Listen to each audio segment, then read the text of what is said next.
Soybeans tumbling down this Friday, and the one who is going to comment that is Jerry Gidel right here on Connected Farmer, your channel to keep you up to date with the latest trends in agriculture and livestock.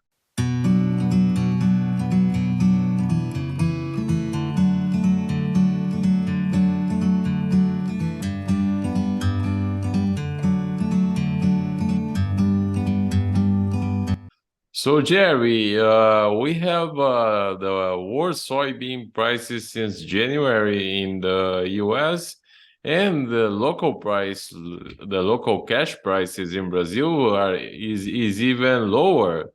So, you think that is somehow connected to the world's financial stress or not?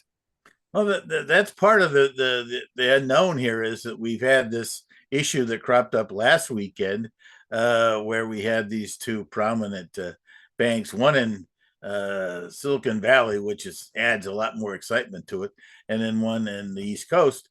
And that about the background to it, I don't sense that there's specifically a major concern. But the problem is that the last time this happened, which was really only 14, 15 years ago type situation, there's people remember that, and I think they're fantasizing about other things. I don't think that the basic banking system is a major problems, but that is a excuse me in the background situation of this adding to things, and they go back and forth and on things. This week, interestingly, we had a lot of positive things going on this week, and that, but the markets didn't really jump too excitingly on it. The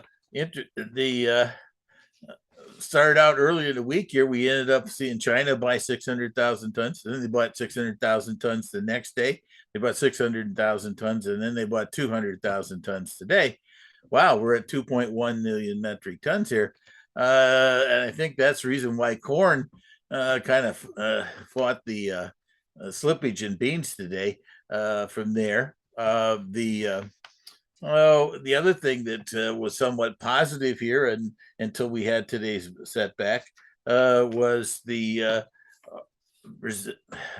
bonus areas exchange went ahead and they alluded to reduced numbers in that ahead of the USDA report. Then they put some out.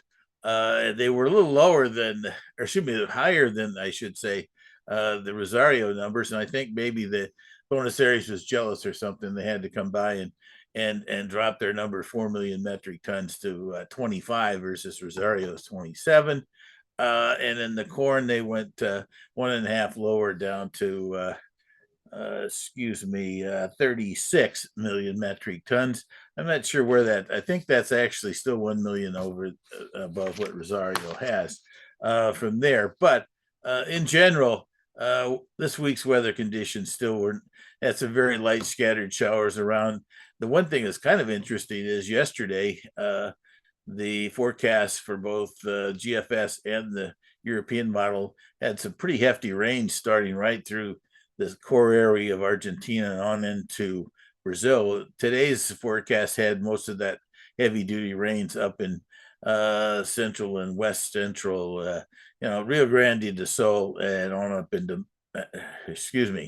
Mato Grosso do Sul, on up to Mato Grosso, and that, and much reduced ideas for Tuesday, Wednesday, Thursday of next week in Argentina. So I think that's continues to be a big factor in this thing as we go forward.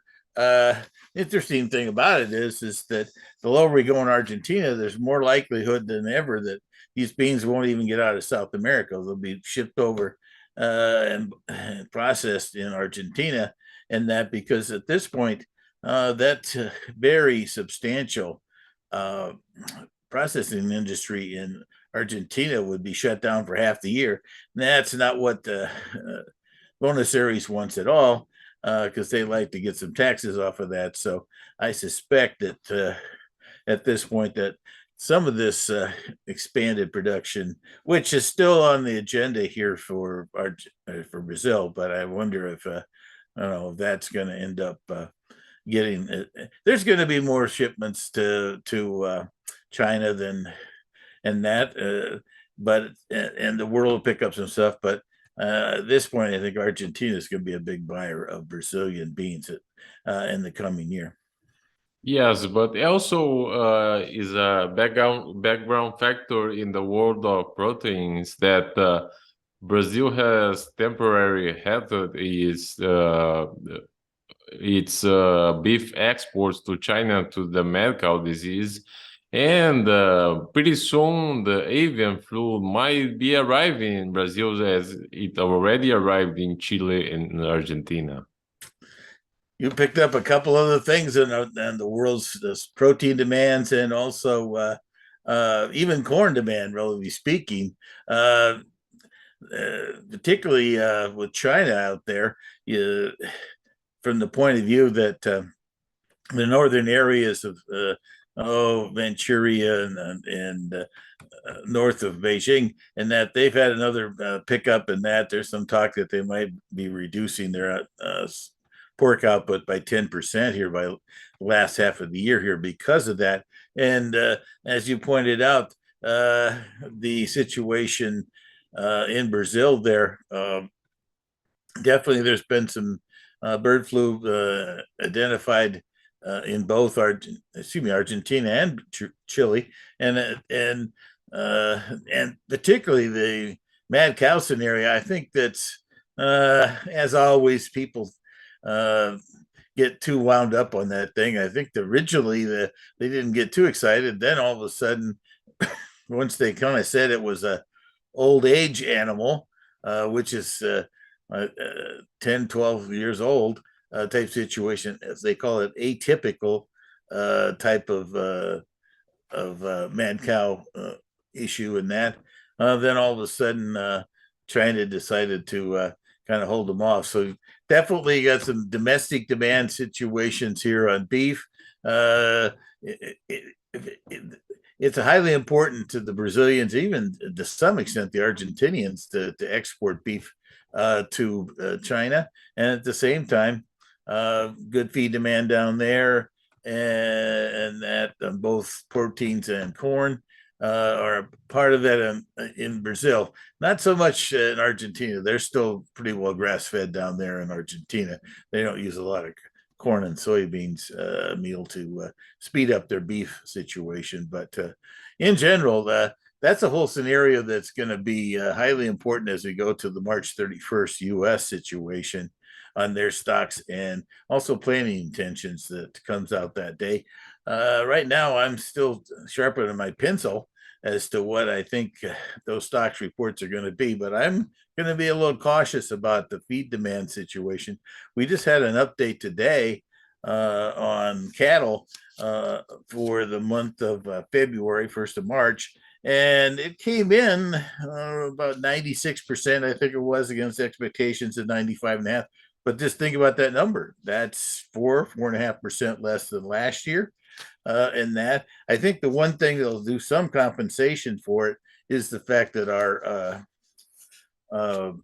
weights are going to go up, and that means less efficiency and things like that. But cattle feeding is a lot more corn intensive, and not the protein they use. It's not soybean protein. It's a compound that's called urea because it's a ruminant and it doesn't need the high quality type situation like chickens and hogs need, where you have to use soybean meal as your protein in that one. So yeah, there's lots of nips and tucks in this thing as we go forward here on both domestic and export demand here around the world for both corn and soybeans. Yes, and now one of the few commodities that were up today was wheat. And that's really interesting with all of this talk about a new grain corridor in Ukraine.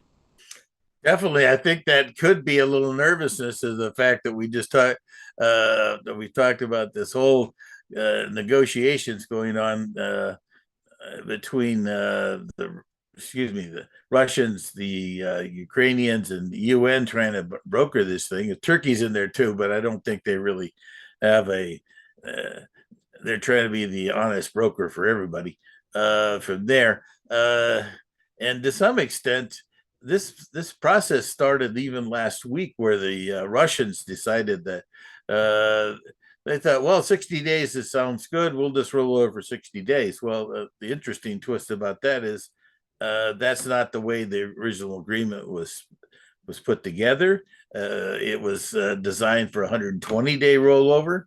And at this point, they continued to talk back and forth and different planes and things like that. But yet today, here on Friday, before the weekend deadline, which I think is supposed to be tomorrow night, the 18th, there hasn't been any official pen to paper here about a 60-day rollover, 120, or maybe they're walking away. That makes things kind of nervous. I think that was part of the reasoning for the bounce in the wheat. Also, I think that it's interesting. We had quite a few people pick up some pretty substantial amount of wheat here in tenders. Even the Egyptians bought some wheat. Of all things, they bought it from Ukraine. I'm not sure how they assumed that if it's going to fall apart, they were going to get that. But we did have Algeria in. We had the Saudis in for over 1 million metric tons earlier this week. Things like that. And so the same thing about the corn. We had some positive things go on, and yet the market was just very cautious about price advances at this point. Interestingly enough, even one thing that kind of caught my interest, at least, a firm called Allendale, which is a very prominent U.S. Brokerage firm that handles a lot of farm accounts and things like that. So they put out a survey for many, many years about planting intentions and production numbers and that. And they came up with their survey they released here. And the USDA was at 91 million bushels here, or 91 million acres, I should say, back a couple of weeks ago. Their number is at 90.4. That's about 600,000 less. And on the bean side, they came out with an 87.8, which is about 300,000 acres higher than the trade's 87.5 million acres. And then even the wheat number, which the USDA was like 49.5 million, they were off about 700,000, maybe even 900,000 on that one. I can't remember, on acreages for wheat. And they were taking it out of that winter wheat number because, as we've talked about this in the past, I think some of the wheat that was put out there really won't be even considered planted. I think it's going to be abandoned under prevent plantings and that in Texas and the Southwest, because even the forecast I'm getting now for the next week to 10 days is still very dry in the western half of Kansas, Oklahoma, and Texas down there. And so that's where the wheat's at, and we'll see how that finally gets its act together. But next week's going to be a little bit of a scramble trying to figure out. The first thing is what happens in the weekend here between the U.S., or not the U.S., the UN, Russia, and Ukraine at this point. I kind of feel like that it'll be 60 days and we'll be back discussing the same thing in 2 months. So we'll find out, I guess. All right, sir. Thank you very much. You bet. It's always good to talk, sir. And let's go out and enjoy the last few hours of St. Patty's Day in the U.S.